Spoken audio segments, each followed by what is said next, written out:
Tout le monde voyait les Knicks comme une équipe fragile.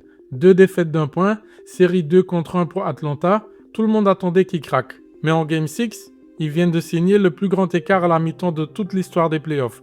40 points d'avance à la pause. Le public avait complètement tort. Dans cette vidéo, tu vas comprendre pourquoi tout le monde a mal compris ces Knicks pendant toute la série et pourquoi New York est peut-être le candidat le plus sérieux à l'Est en ce moment. Les Knicks ont fini 3e à l'Est. Ils affrontent Atlanta au premier tour, le 6e de conférence. Le public s'attendait à une série rapide, prévisible, sans histoire. Mais après 2 matchs, les Hawks gagnent en Game 2 d'1 point, puis en Game 3 d'1 point encore. Et l'idée s'installe immédiatement. Les Knicks sont irréguliers, ils dépendent de Brunson. Quand il est chaud, il gagne. Quand il est moins bien, il tombe. Ce n'est pas une vraie équipe de playoff. Et pendant 6 matchs, le public a maintenu cette idée, jusqu'à ce que le Game 6 la détruise complètement. Ce que tout le monde croyait, c'est simple. Brunson et les Knicks. Quand il attaque, quand il crée, quand il prend ses tirs en isolation, New York gagne. Quand la défense adverse l'éteint, New York souffre. Et en surface, ça semblait tenir. Game 2, perdu d'1 point. Game 3, perdu d'1 point encore. 2 matchs où Brunson n'a pas eu assez d'impact pour renverser seul le résultat. Alors tout le monde a répété la même chose. Cette équipe est trop dépendante, trop prévisible, trop fragile. En playoff, une vraie équipe s'adapte. New York, elle espère que Brunson soit chaud. Mais voilà ce qui cloche dans cette idée. Le public regardait Brunson, et uniquement Brunson. Il ne regardait pas ce qui se construisait autour de lui. Il ne regardait pas OG Anunoby. Il ne regardait pas Mikal Bridges. Il ne regardait pas Karl Anthony Towns. Et c'est exactement là que le public s'est trompé pendant toute cette série. Mais avant d'aller plus loin, voilà ce qu'il faut comprendre. Cette dépendance à Brunson, elle existe, elle est réelle. Mais ce n'est pas le vrai problème de ces Knicks. Le vrai problème, c'est que le public n'a jamais voulu voir les 3 autres. Et là, beaucoup vont me dire, mais OG et Bridge sont des role players, pas des joueurs de série. C'est exactement là que le public se trompe. OG, en Game 6, il finit avec 29 points à 78,6% au tir. 11 tirs tentés, 11 fois dans des positions utiles, efficaces et décisives. 4 steals en un match de playoff. 4. Il ne subit pas la défense d'Atlanta, il l'écrase. Bridge, 10 tirs tentés, 10 fois au bon endroit. 24 points à 83,3% au tir. 2 tirs à 3 points, 2 réussis. Un joueur que tout le monde décrivait comme limité offensivement et en train de scorer avec une efficacité que peu de joueurs atteignent en playoff.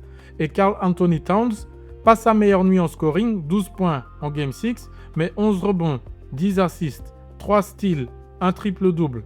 4 en triple-double dans un match de playoff éliminatoire.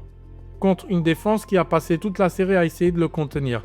Ce n'est pas Brunson qui porte sur le Knicks, c'est un collectif avec 3 armes réelles que le public a systématiquement ignorées. Et au-delà des stars, regarde ce que produit le banc. 44 points de banc en Game 6. 44. Josh Hart, Jordan Clarkson, McBride. Présent, discipliné, efficace quand ça compte. Ce n'est pas une équipe construite autour d'un seul homme, c'est une équipe profonde, avec une vraie clarté des rôles. Et le public ne l'a jamais regardé comme ça. Mais même ça, c'est encore la surface. Parce que ce qui détruit vraiment tout ce que le public croyait, c'est ce qui s'est passé en Game 6. Et c'est là que tout bascule. En Game 6, les Knicks mènent 40 points à la mi-temps. 40 points d'avance à la pause dans un match de playoff éliminatoire. C'est le plus grand écart à la mi-temps de toute l'histoire des playoffs NBA. Pense à ce que ça veut dire. Atlanta avait une belle saison régulière. Atlanta avait du talent. Atlanta avait tout à jouer dans ce Game 6. Et New York les a écrasés au point de rendre le match terminé à la mi-temps. Regarde les chiffres du premier quart-temps seul. 40-15 à la fin du premier quart. Les Knicks ont marqué 40 points dans un seul quart de playoff. 40 points contre une vraie défense dans un match éliminatoire. Et derrière ces chiffres, il y a une logique collective qui ne trompe pas. 58,8% au tir sur l'ensemble du match. 33 passes décisives dans un match de playoff. 16 styles collectifs. L'équipe entière en mode interception. 35 points en fast break. New York a transformé chaque ballon récupéré en point immédiat. Ce n'est pas un match où un seul joueur a explosé, c'est un match où une équipe entière a joué à un niveau que personne n'avait anticipé. Et Brunson dans tout ça. 17 points, 8 assists en Game 6. Pas sa meilleure nuit en points, mais plus de 41 de plus minus.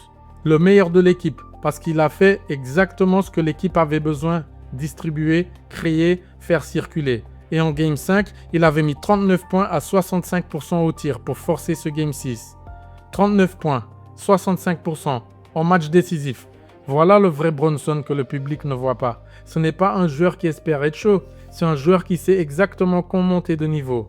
Et autour de lui, une équipe qui peut l'accompagner ou le remplacer selon ce que la situation exige. C'est ça la vraie force des Knicks.